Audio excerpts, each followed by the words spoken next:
चतरा के प्रखंड टंडवा के कामता में निर्धारित कार्यक्रम के तहत देश के स्वतंत्रता संग्राम के अमर शहीद शेख भिखारी और टिकैत उमराव की 168वीं शहादत दिवस बड़े ही अकीदत और सम्मान के साथ मनाया गया। इस कार्यक्रम में बतौर मुख्य अतिथि सूबे के स्वास्थ्य मंत्री डॉक्टर शून्य इरफान अंसारी और विशिष्ट अतिथि के रूप में पूर्व मंत्री सत्यानंद भोक्ता, बरही विधानसभा के पूर्व विधायक उमाशंकर अकेला, पूर्व विधायक सिमरिया विधानसभा किशुन कुमार दास, कांग्रेस पार्टी की महिला प्रकोष्ठ की प्रदेश अध्यक्ष गुंजन सिंह, कांग्रेस पार्टी के वरिष्ठ नेता रजी अहमद, मुफ्ती अब्दुल्ला अजहर कासमी उपस्थित थे। इस कार्यक्रम की अध्यक्षता सुभान मियां ने किया, जबकि संचालन मौलाना अतीक मंसूरी कर रहे थे। कार्यक्रम का शुभारंभ दोनों महान स्वतंत्रता सेनानियों के चित्र पर माल्यार्पण कर एवं दीपप्रज्वलित कर किया गया। इस मौके पर एएस अकेडमी की छात्राओं के द्वारा मुख्य अतिथियों को फूल का माला पहनाकर एवं बैच पहनाकर स्वागत किया गया। है डॉक्टर जो सरकारी हैं वो टाइम पर क्या है, सिस्टम पर क्या है, अपने कार्य को करें जैसा कि शुरू दिन से आपने आदेश दे रखा है। हमें उम्मीद है कि चतरा लोकसभा क्षेत्र हो, हजारीपुर लोकसभा क्षेत्र हो, चाहे झारखंड का कोई भी क्षेत्र हो, शहर से लेकर के देहात तक, आप जनता को स्वास्थ्य के लिए, हेल्थ के लिए, अपनी बीमारियों के इलाज के लिए सरकारी डॉक्टरों के पास जाने के लिए कोई समस्या नहीं होना चाहिए, कोई बीच का बिचौलिया का बाजार नहीं चलना चाहिए। डायरेक्ट डॉक्टर के जो क्या सिस्टम है, उसके सिस्टम के तहत जो लाइन पर क्या है, आप क्या पुर्जियां लेते हैं, उसका डायरेक्ट आप इलाज करें, उसका सही इलाज करें। ये जनता आपसे ये चाहता है। ग्रामीण क्षेत्रों में जहां 20 किलो 40 किलोमीटर तक बहुत सारे सरकारी हॉस्पिटल्स तो बना हुआ है, लेकिन वहां पर खास तौर से माओ का, बहनों का और मंत्री महोदय आप लोगों ने कई मांग रख रहे थे। मैं बताना चाहता हूं कि मांगने की जरूरत नहीं है, क्योंकि जब विधानसभा के हम लोग चारों लगातार एक ही सदन में माननीय उमाशंकर अकेला जी, माननीय किशोरदास जी और माननीय मंत्री जी और हम लोग सब साथ में विधायक रहे, मंत्री रहे। विधायक रहने पर भी जनता की आवाज उठते थे कि उर्दू शिक्षकों की मुद्दा, उर्दू विद्यालय के मुद्दा, कब्रिस्तान घेराबंदी, जो आम आवाम की जो विकास से संबंधित जो मुद्दे थे, माननीय मंत्री जी विधायक रहने पर उठाते रहते थे।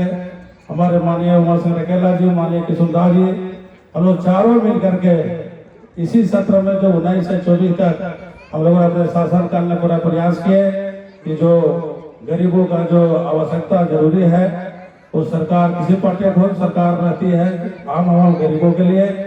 झारखंड सरकार ने, माननीय मुख्यमंत्री हेमंत सोरेन जी ने बहुत लंबा झारखंड के विकास के लंबी रेखा खींची है।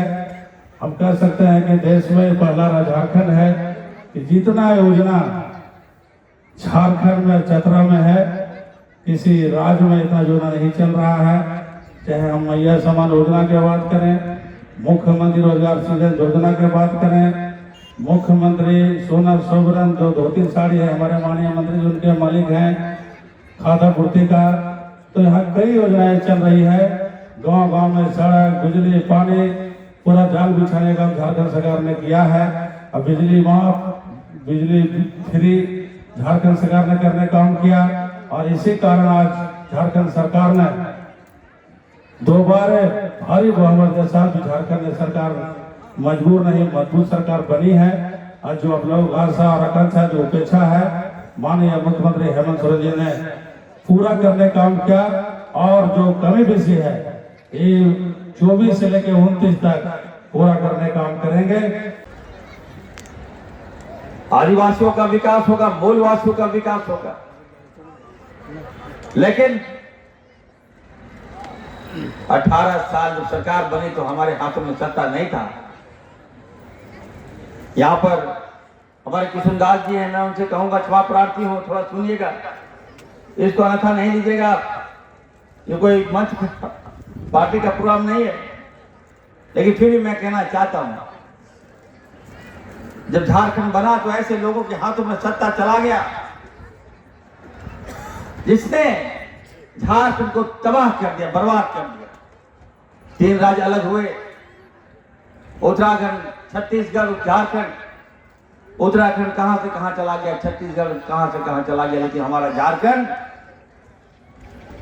एकदम, हमारे पास सब कुछ है, लोहा, कोयला, बालू, पत्थर, लेकिन हमारा अधिकार नहीं है। अभी मैं आया यहां पर और बताइए ये एनटीपीसी के कितनी हिम्मत हो गई, इतना आवाज, मैं तो डर गया। जब कार्यक्रम बगल में हो रहा है उससे पहले से मालूम है कि इरफान अंसारी आ रहा है, तो आपने हिम्मत कैसे की कॉन्सर्ट? ये लगा कि बंद करा दिया या क्या?